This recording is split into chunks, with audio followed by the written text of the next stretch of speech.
I had a dream about this a while back, so I guess it came true. This means the world to not only us players, our parents, but the whole community, as you can see.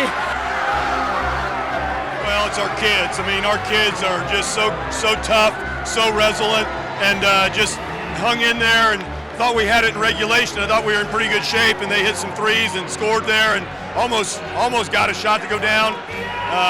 Just great effort, gutty performance by all of our guys. An hour before we can even take the floor, and our fans are already in here cheering us on. We come into the gym, they're clapping for us, going to the locker room. We come out, and they're here every game. They come out of the locker room, they're yelling for us. You saw in the fourth quarter, I don't think any of our fans sat down the whole time. I can't even explain how I feel right now. Hey! I appreciate it. Hey! We're the man right here. Let's go. Let's go. Regional champs, baby. Regional champs. All day, every day, boy.